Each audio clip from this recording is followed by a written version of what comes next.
Welcome to The Explainer. Today, we are getting up close and personal, talking about something a lot of us have gone through: what really happens when you make the switch to a natural deodorant. And more importantly, why your body might be sending you some pretty strange signals in response. So let's just jump right into the question that probably brought you here.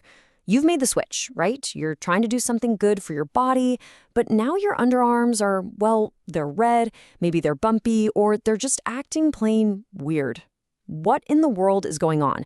Don't worry, we're going to break it all down. Okay, so to get to the bottom of this, we first have to understand the huge difference between the product you were probably using before and the one you're on now. It really all boils down to a simple idea: plugs versus flow. All right, let's look at this. On the left, you've got your conventional antiperspirant. Its main goal? To stop you from sweating. That's it.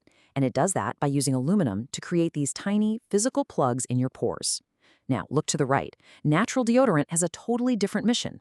It's not trying to stop you from sweating because, that's a natural thing your body does.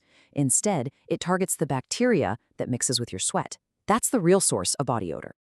So what happens when you ditch the antiperspirant and those little aluminum plugs get removed?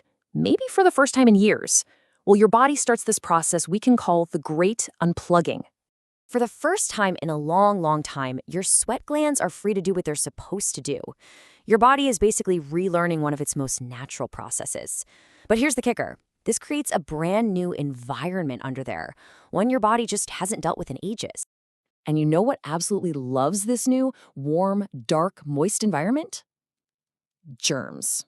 Yep, this new little ecosystem is the perfect breeding ground for stuff that was already lying dormant in your body, things like certain bacteria or even yeast. And that sudden opportunity for them to multiply is exactly what leads to the reactions you might be seeing. Okay, so let's dive into the 3 most common side effects you might run into during this whole transition. We'll start with the mildest one and work our way up so you can figure out what's what. First up, we have something called bicarb burn. Bicarb, or, baking soda, is a super common ingredient in natural deodorants. So if you're seeing a flat, red, dry-looking rash, almost feels like chafing, this is probably your culprit. It's by far the most common reaction, and the good news is it's also the easiest one to fix. And you know what's wild? The reason for this is usually so simple.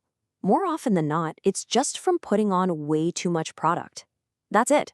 The solution is usually just to give your skin a break for a day or two, and then, when you start again, use way less. All right, reaction number 2 can be a little jarring. Your underarm skin might actually start to turn a brownish color. But don't panic. This is usually just a sign that your skin's pH is changing. All that bacteria that was trapped is now coming out with your sweat, and that can temporarily change how your skin looks while it's all rebalancing. Now, this darkening thing usually fixes itself over time as your body gets used to the new normal, but you can definitely help speed the process along. Things like putting a thick layer of castor oil on at night, gently exfoliating, or even making a little turmeric mask can help your skin get back to its happy place faster. Okay, let's talk about the third and most severe reaction. We're moving past a simple rash or color change now. If you're getting actually painful lumps, bumps, or things that look like pimples, that's a sign something more serious is happening, and you got to take a different kind of action. Now, this right here is the most important thing to get. This is probably not a new infection you picked up from somewhere.